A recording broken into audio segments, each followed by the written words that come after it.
एक गूलर का फूल, एक घंटी वाला जो देवी जी को फूल चढ़ता है, जायसोन का बोलते हो, गूलर का बोलते हो, जिसका भी आप फूल बोलते हो, पुष्प लाल कलर का होता है, उसमें घंटी जैसा होता है, उसमें छोटे छोटे दाने से निकले। केवल एक पुष्प मां भवानी को जिस स्थान पर भगवान शंकर का शिवलिंग रखा हुआ है, ये जलाधारी जो है माता पार्वती जी का हस्त कमल है, किसी भी स्थान पर बैठकर एक पुष्प समर्पित कर कर मृत्यु मंजरी चक्र का स्मरण कर कर अगर नारी उस पुष्प को मंदिर के द्वार के बाहर बैठकर भी खा ले या घर पर भी खा ले, तो उसके रजो धर्म से जुड़ी हुई जो भी तकलीफें होती है या गर्भाशय में गांठ भी होती है, तो धीरे धीरे गलना प्रारंभ हो जाता है। उस मृत्यु मंजरी चक्र का स्मरण बड़ा प्रबल।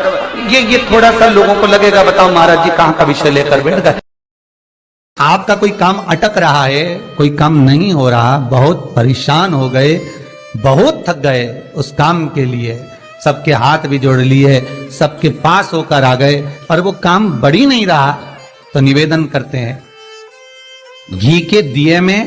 काली तिल डालकर सोमवार के दिन शंकर जी के मंदिर के सामने तुम रुका जी का नाम लेकर दिया लगाकर, जिस काम को तुमने दुनिया के आगे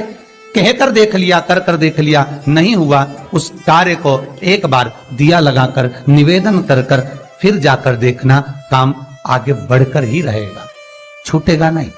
बैसाख के महीने में मिट्टी के पात्र में जो रात्रि भर जल रखा हो, मिट्टी के पात्र में अगर आपके पास में घड़ा हो, हंडा हो, नी हो, तो दिया हो, दीपक हो, कुल्लड़ हो, कोई भी तुम्हारे पास में जो मिट्टी का पात्र, उसमें जल भरना। वो जल बैसाख के महीने की किसी भी सोमवार के दिन, किसी भी सोमवार के दिन, बैसाख महीने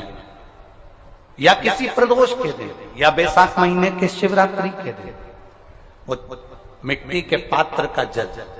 अपने घर के प्रत्येक व्यक्ति का स्पर्श कराकर उस मिट्टी के पात्र के जल को तांबे के पात्र में डाल लीजिए और घर के प्रत्येक व्यक्ति का स्पर्श करा लीजिए और शंकर भगवान पर कुंदकेश्वर महादेव के नाम से समर्पित करिए। कुंदकेश्वर महादेव। कभी जीवन में पीछे पलट कर देखने की जरूरत नहीं पड़ेगी, आप उन्नति की सीढ़ी की ओर बढ़ते चले जाओ। बैसाख महीने में जो लोग कहते हैं शिव जी पर जल चढ़ा हुआ नहीं पीना चाहिए, उसके लिए मेरे वेद व्यास जी लिख रहे हैं, पेज नंबर 75, विद्येश्वर संहिता, ध्यान रखिएगा। जो मनुष्य, उंगली पर ध्यान देंगे जो टीवी पर चल रही है, जो मनुष्य शिवलिंग को विधि पूर्वक स्नान कराकर उस स्नान के जल का 3 बार आचमन करता है, उसके कायिक, वाचिक और मानसिक तीनों प्रकार के पाप शीघ्र नष्ट हो जाते हैं। ये शिव पुराण। खाओ उतना जितना पचा सकते हो और कमाओ उतना जितना भोग कर सकते हो। ज्यादा खाओगे अपाच्य हो जाएगा, ज्यादा कमाओगे तो दुनिया की दृष्टि में आ जाएगा।